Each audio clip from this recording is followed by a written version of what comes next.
When we last saw Mike, he had just picked up his Ginetta G40, a car he'd spent his life working towards owning in the hope to one day take part in motorsports. With the car delivered, it was time to give him his first experience driving it out on track and his first taste of what it will be like to race. As you'll soon see, it did not go smoothly. First were a couple of sighting laps with our very own Henry Catchpole before sending him out with a cameraman to capture his first few laps in the car. We're back in the Ginetta G40 that I'm going to be racing next season for my first season of racing. For the first time I'm taking it on the circuit here at Castle Combe, which is, I think, its natural habitat, I would say. What's going to be key for me in terms of being competitive, or at least halfway competitive, is knowing what the limits of the car are, what the limit of grip is, what the threshold for braking is. This is a car with no drive aids whatsoever. There's no power steering, there's no ABS, there's no traction control, there's no stability control, so you're having to do everything yourself. And my hope is that over the course of owning this car and driving it competitively, I'm going to become a better driver. That's the intention, certainly, that Lawrence Tomlinson came into the G40 project with. He wanted a car that was going to teach people to be better racing drivers, and that's one of the things that really appeals to me about going racing. Is I know I'm not an amazing driver, but I want to be better. And so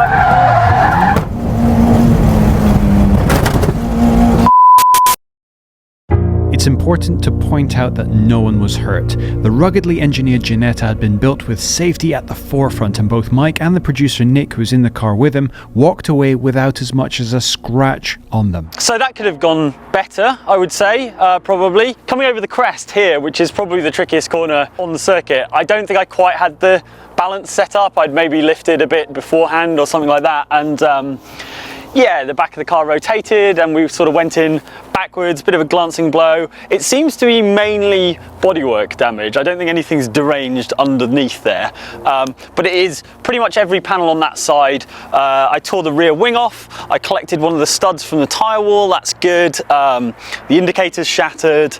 I think I ripped both end plates off the rear wing, which I'm not quite clear on how I managed to do that. But on the plus side, I parked next to the bar.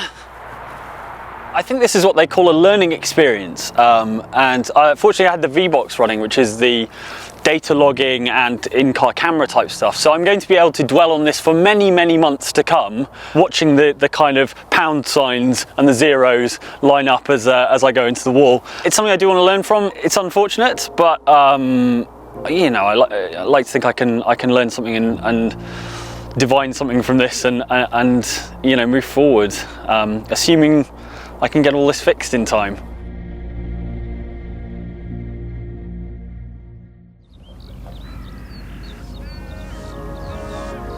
So you join me some months later here at Blyton Park, which is Ginetta's own circuit, for the first GRDC test day. My car is looking in significantly better nick than when I left it at Castle Combe. Yeah, I figured probably time for a bit of tuition and a bit of guidance. So I'm here, we've got a bunch of Ginetta's racing drivers here as instructors. Blyton's a really good sort of handling circuit, as it were. I'm going back to school, basically, which I think is sorely needed. So I've had a whole new door, I've had repairs to the bonnet done. Pretty much every panel except the left-hand door required some maintenance or replacement. The Ginetta guys have done a really good job and it sort of looks brand new, and if it wasn't for my slightly lighter wallet, I almost wouldn't have learnt my lesson. I think the key thing from the accident for me is that I just need to be smoother. I think, you know, going out there and expecting to be able to wring this car's neck early doors is not the way to do it. You've got to be progressive. It rewards smoothness, basically. If you're ragged with it, it's going to bite you. So my target for today, target number one, is not to bend the car again. And target number two, this isn't a competitive day, so this is just the first of the GRDC test sessions. It's great, we've got exclusive use of Blyton Park for the day.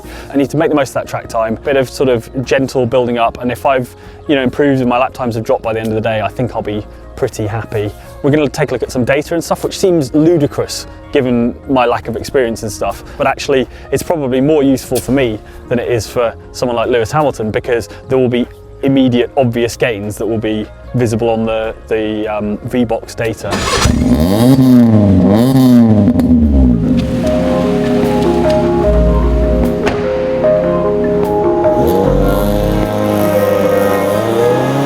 was he's clearly going to have to build his confidence back up. An incident like that out on track can weigh on your mind for quite some time, and having the confidence to push yourself safely to the limit is key in motor racing. Blyton Park though is a perfect place to get back in the saddle. With plenty of runoff, Mike soon put the pass behind him and was back on track to being race ready.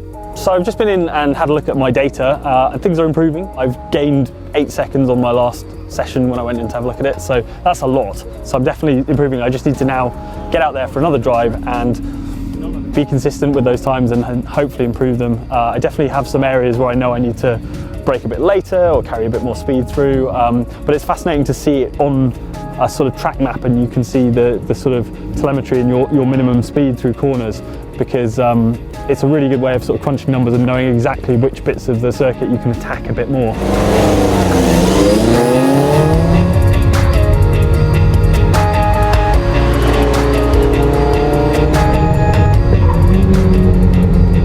It's a little bit ragged on the first few laps. I think I was trying a little bit too hard, and I kind of tried to relax into it. But I did have a very slight moment where I nearly lost it up at the top, so I thought I'd come down, let the blood pressure drop and have a think about all the things I've learned. But I think I'm going quicker. It's one of those things where even if you're not going to go and do a season of racing, I feel like a V-Box is a pretty handy thing to have, just because if you're serious about track days and you like doing track days, it will make you quicker, because you'll be able to see exactly where you're dropping time or where you're being inconsistent. You know, if you do it right once, then you've got a trace for that particular corner that you can then compare all your other lap times to and see where you're losing time. So it's yeah, it's a really cool bit of kit.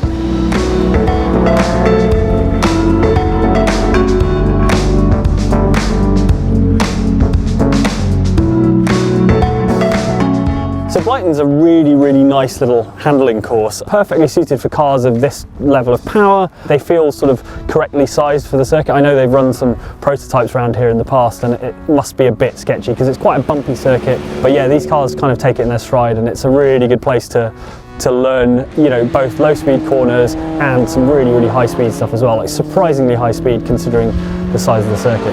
Yeah, I had a little meeting with a cone, just tried to clip the apex a little too much, and as you can see, I mean, that'll buff out, I'm sure, and it probably won't be the last little scuff and scrape, but yeah, it's basically leapt out in front of me, I would say. It's been a super productive day. I've had a really good time getting to grips with this car. I feel a lot more confident about it. Next stop is Rockingham for my ARDS test, so my race license test. Somewhat nervous about that. I've heard some people say it's almost impossible to fail, other people say that people fail it all the time, so a bit of an unknown quantity, but I'm going to do my homework and give myself my best shot.